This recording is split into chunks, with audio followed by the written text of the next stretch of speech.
Welcome to the Locked On Leader. In this video, we're going to discuss how to build a values-driven company culture. We'll cover what culture really is and why it's always present, whether you shape it or not. You'll learn what happens when culture is left to chance. We'll talk about how to uncover misalignments in your existing culture and put those corrections in place to make it reflect what you really want. We'll explore the 7 elements of societal culture that every business reflects, whether they realize it or not. And finally, I'll introduce to you my regiment framework for creating a culture. This way you can start to build the culture you want intentionally, not accidentally, and avoid the common pitfalls. Now, if you want more content on leadership like this, accountability and building high performance teams, make sure to like this video and subscribe to this channel. So what is company culture really? Now, a culture, whether company, societal, doesn't matter, it really is nothing more than the tangible representation of their values, in your case, in your company's values. In other words, it's how people behave when no one is watching. We hear that all the time about integrity, right? Integrity is what you do when no one's watching. Well, integrity is really an adherence to our values. So culture is how people behave when no one is watching. It shows up in how decisions are made or how people talk, how problems get solved, how you interact with your customers, each other, your vendors. It permeates everything you do as a business. This makes it really obvious that if you don't intentionally build your culture, if you're not leading it, it's leading you. So what's the cost of not intentionally building a culture? Well, first of all, understand that cultures always form. Right? It's not a question of whether or not you have a culture. The question is, does your culture serve your purpose and mission, the reason your company exists? When you don't create the culture intentionally, what almost always happens is that mediocrity becomes the norm. You see, when there's a misalignment between your stated values, or even as an owner or a C-level executive, what your values are or the board's values are, and the cultural values that are being presented, it actually ends up killing trust. Because what happens is your employees hear one thing and they see another and they think something's off. They know it. And if they're seeing that misalignment, distrust follows because they don't believe what they hear. Worse than that, you potentially have hired people who were perfect for your organization that meet your values as a leader, that meet your standards. But because the culture doesn't reflect them, they see that as well. They feel out of place. And eventually, they're going to leave. And you're going to lose your best performers because they don't feel like they fit in. Now, this doesn't mean you have to start from scratch. And by that, I mean, you've been around for 10 years, 15 years. The culture's the culture, right? No. You actually can correct. And I'm going to give you the steps to do that. And it starts like this. We first need to identify what are the cultural elements in place. In the next section, I'm going to talk about the 7 cultural elements and what they are. However, identify them and then start asking yourself, where's the misalignment? Where does this not reflect the values I want, the values we stand for? And then slowly put those corrections in place. I recommend starting off by letting people know what's going to happen. Explain to them as you uncover these elements, this doesn't fit with where we are going, and here's the changes. And you're probably going to want to even enlist your better team members' help in this, because there will be people who will be completely aligned with what you're trying to do. The more you can enlist their help, the easier it's going to be to make the change. But at the end of the day, it's going to be up to you to hold that standard. Hold people to that higher standard and reinforce it, and it will come about. Like any change, it may be a little painful. Change often is. But at the end of the day, it's worthwhile. As the Marines say, pain is weakness leaving the body. And as your culture comes into alignment, you'll be getting stronger. So, what are the 7 elements of culture? Well, the first is social organization. This is your structure. How are you built? What are your roles and how do they relate to each other? Is there a formal chain of command? Are you a flat organization? Are there a bunch of dotted lines, meaning casual relationships that you're okay with? They're fine. A lot of that's going to depend on what you value and what you don't value. If you value communications and open communications, you value brainstorming, you value collaboration, it's going to be a sort of a more relaxed structure. If you value control, and I'm not saying either of these are right or wrong, it's what's right or wrong for you. But if you value control, you're going to want probably more hierarchical structure with, with information pumps where you have people at the top who are managing the flow of information and everything goes up one side and down the other. Both can work in the right circumstances. What's yours? What's that look like? And there's a million other possibilities in between. The second element in culture is language. The words we use, the idioms, the jargons, the terminology. See, they shape perception. And let me give you a great example. I used to be in the moving business. Imagine for a second you hired a professional mover. The guys come to your house to move, and you hear the lead mover talking to his crew, making crew assignments, and he says to him, listen, John, I want you to go upstairs, and I want you to pack the junk in the bedroom. Junk in the bedroom. What does that tell you about how they perceive your possessions? See, one of the things we taught was we never said stuff, we never said junk, certainly not crap or any of the other words you could think of that might represent the things that we need to pack up and move.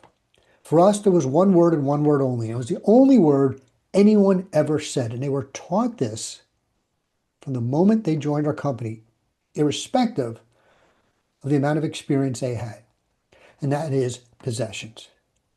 Because to us, that connoted that this was something of value. And we recognize that. I once had a shipper, which is what we called the customer in the moving business, complain because my guys were taking a lot of care to protect some inexpensive, cheap baskets that they had bought someplace. He said, they're taking too much time. My response was simple. I said, sir, how are we supposed to know what has value to you and what doesn't? They may have sentimental value. What if we mishandled them and they were a gift that had great meaning to you? We treat every possession as if it's valuable. You can see here how language is so important. The third element is, I'll use the term religion, but think of it as what is your higher purpose? This is the guiding mission that gives meaning to your work. It's the reason as a company you exist. It's the value you bring not just to your customers, but to the world in general. Because if you're not bringing value, nobody's going to pay you to do the work you do. So what is that value? What's that intentionality? Again, in the moving business, the value we brought, as we identified it, was that we were relieving the stress of moving. Think about what it takes to pack up a household, relocate someplace else, unpack. Now you have this brand new location that you got to turn into a home. That's stressful as all get out.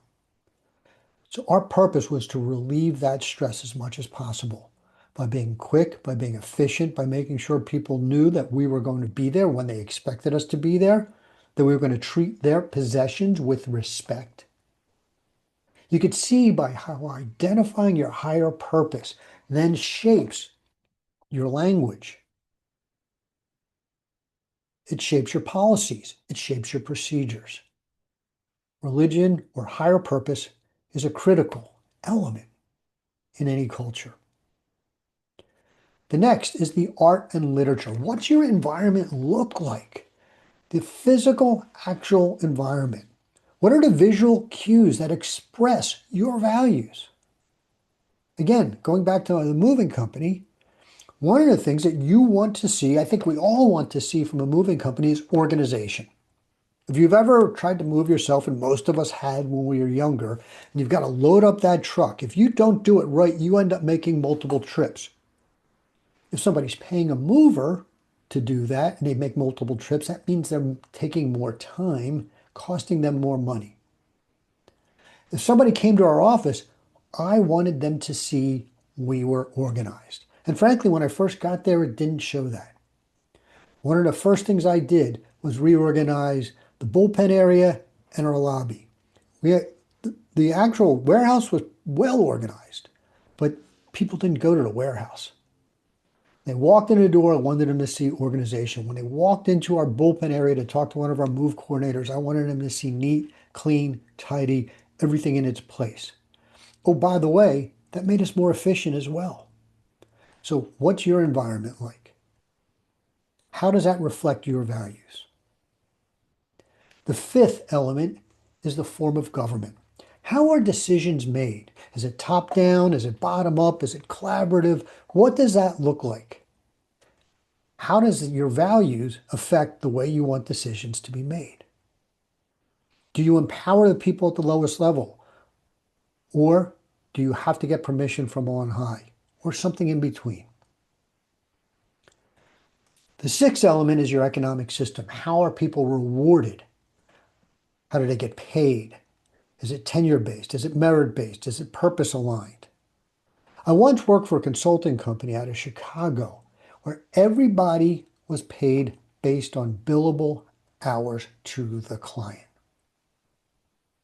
Think about what that says about our values. What is it we valued? We valued billing the client, not doing right by the client, billing the client. I didn't last there very long. I was misaligned. Your economic system is a direct relationship to your values. I have a client who is a roofing company, and he bonuses his roofing teams on coming in under bid on labor, being as efficient as possible. This benefits everybody. Less time at the customer site, more profitability, which meant more money for everybody, and they could get more work done in a year because they're being more efficient in how they did the work. And it ended up resulting in actually them creating more and more efficient systems. Benefited everyone. The last and seventh is customs and traditions. And this is so important and one of the things that is so overlooked. How are you celebrating? What are the things you are doing to reinforce your values? So customs and traditions can be things that are both intentional and unintentional, formal and informal. My first job out of the Navy, I worked for a telecommunications company. When we made a sale, we would bang a bell, like a bellhop bell on the reception desk to let everyone know we made a sale. Everyone got excited, right? We got a new customer. So it's informal tradition. It wasn't something we had to do.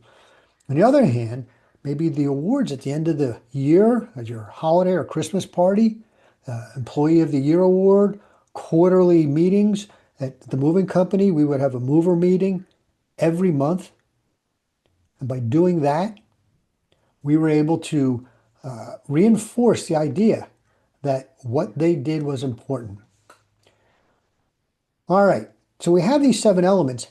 How do we put those in place? And this is where my regiment framework comes into play. You see, regiment is an acronym. The R stands for reinforce core values and your mission. See, values only matter if they guide daily behavior. Values are our beliefs in hierarchical order. In other words, the most important, the beliefs we value the most. So what are your values? And then how do you reinforce them? You reinforce them by talking about them. When somebody does something right that's in alignment with your values, you make sure you call out the value. Oh, you did a great job talking to that customer. You showed empathy. Empathy is one of our core values.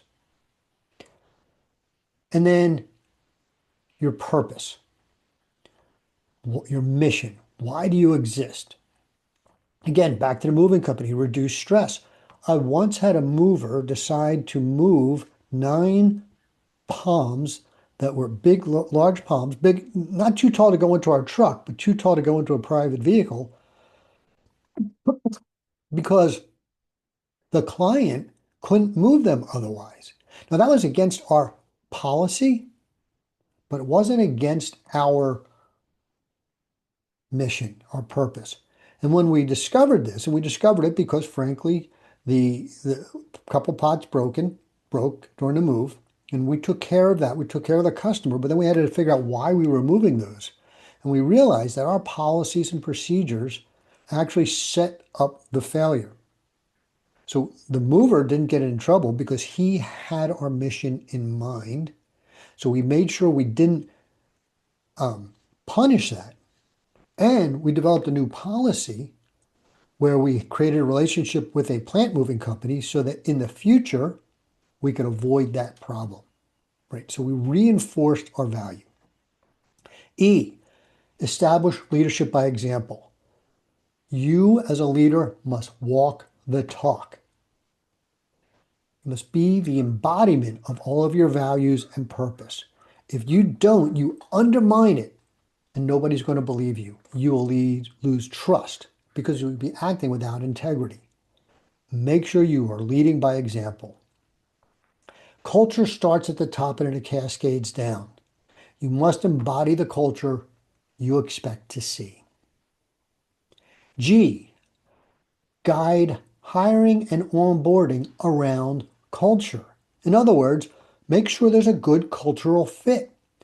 I once interviewed for a job as a customer service manager for a company that loved playing loud rock and roll music and celebrating whenever they had a win. And frankly, it wasn't a good fit for me. They knew it. I didn't get the job. That was perfect. I avoided a problem and they avoided a problem. Once you do bring somebody on board, make sure part of the training is your culture so they don't feel like a fish out of water. Explain to them your traditions, your policies, your celebrations. Let them in on the secret early. Don't let them discover it over time. You want them embedded in that culture. The military does a great job of this in boot camp. One of the things boot camp does is embed all new recruits into the culture. I, instill your cultural traditions and identity. And this is really what I was just speaking about, right? Because the rituals build identity, memory, and pride. The things you reinforce through your rituals are the things people remember. And people take pride in that. M, motivate through recognition and accountability. Now, the recognition is easy, right? We talk about motivating through recognition. When you recognize, following my laser guided praise framework, you'll actually be reinforcing those values. But accountability, holding people accountable, making them accountable for their decisions, and recounting the process and mindset and thought process they went through to come to those decisions when things don't work out, believe it or not, is also motivational when done correctly. Because one, it tells people we value you because we're holding you accountable. We only hold people accountable we think are capable. If I didn't think you were capable, I wouldn't bother holding you accountable. Two, it reinforces the values by showing them the way. Because when we hold people accountable, and by the way, I have a drill framework for accountability if you want to look at how to do that, see that video. When we hold people accountable, we're giving them the tools so they don't repeat the same mistake. Because what gets recognized gets repeated when we recognize people. And Accountability without praise is tyranny, but praise without standards is chaos. The E, engage and evolve the culture continuously. In other words, this is proactive. As your company grows, you may want to change some of these things. What works in a company of 20 people or 25 people may not work in a company of 2,000. You may not be able to have a company-wide meeting of the same kind. I had 50 movers working for me. We could get together, the entire company. There's 50 movers plus another 10 or so inside. We could do a company-wide meeting. If I had 10,000 people, probably not going to have the same. I might be able to have an event, some kind of conference, but I'm not going to be able to have the same company-wide meeting. Make sure your culture is evolving while still supporting your values and your purpose and mission. If you're not actively staying on top of your culture, it's going to start to drift. It needs deliberate maintenance. N, normalize and sustain your culture over time.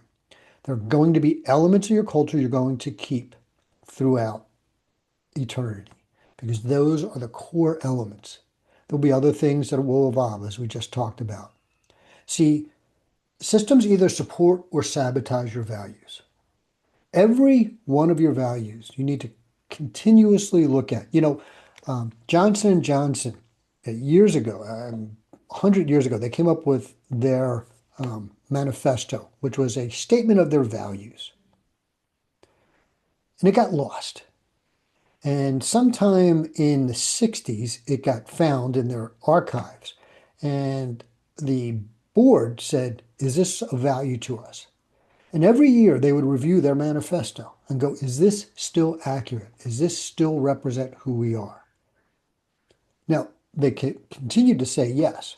And in fact, when they had the problem with the Tylenol extra strength poisoning back, I believe it was in the late 70s, early 80s, their reaction was predicated on, literally, on that manifesto.